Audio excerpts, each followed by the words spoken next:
I can date my game-changing moment to March 31st, 1994, which was the very first gig that I ever did with the band Royal Crown Revue. And I moved to LA in 1991. About 3 years earlier, I went to music school out there, and like so many young guys that moved to Los Angeles, my whole goal was to be the next Vinnie Colaiuta. I wanted to be the session guy and all that, and I was starting to work as a freelancer, but things were just not, it was like I was just out of school and trying to find my way in the big city of LA. I didn't really know that many people, and it was a tough couple years after I got out of music school. And in late '93, I started playing in a jazz group, which was like a side project of this band Royal Crown Revue. And I met these guys, and I'm like, these guys are different. There's something different going on with them. Like they're into jazz, but they're not modern boppers. They have this whole vibe, this kind of cool roots retro vibe that was sort of like from the 40s and the 50s, and I didn't know what it was exactly. But when I went and saw them play, which was a week before I joined the band, they said, they loved my playing in the jazz project, the side project, and they said, well, we got this opening coming up, and we want you to come down.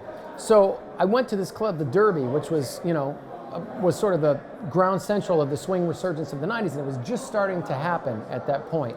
And everybody, who was anybody was in there, and there was lines around the block, and I walk in and I'm like, what is going on here, So I sat in with the band, and they said, okay, you got the gig.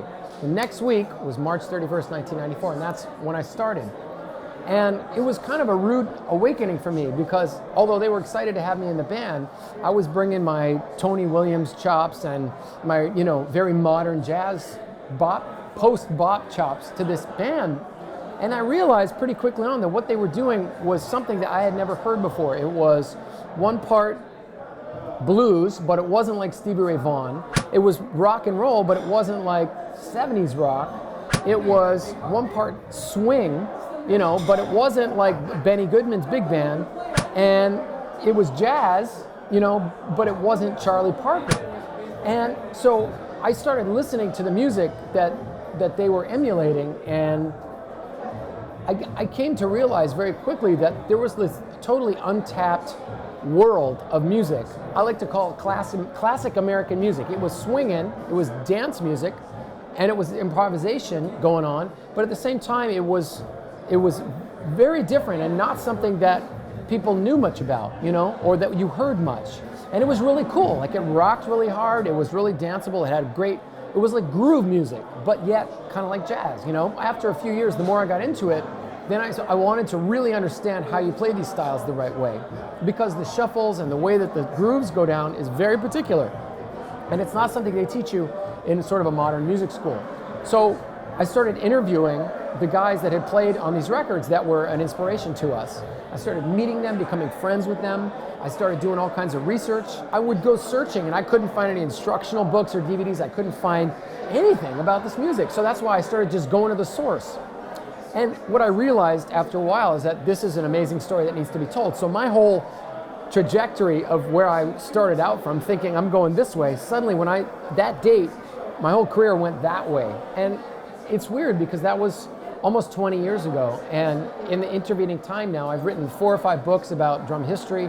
I've put out these 2 giant DVDs this year, The Century Project and Traps, which tell this 100-year story of the drum set and how and why we play it. One of the things I realized during the last bunch of years when I've been out there talking to people about older styles of music, a lot of people sort of were naysayers at the beginning, and they said, Daniel, nobody's interested in history, somebody even called it the H word, right?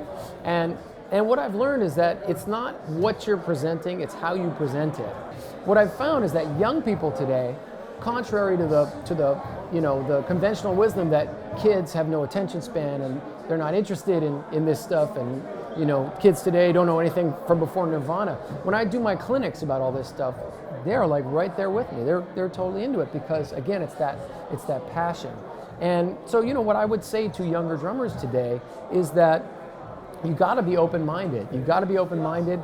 And there's a lot of great information out there now to teach you about more than just what's going on today.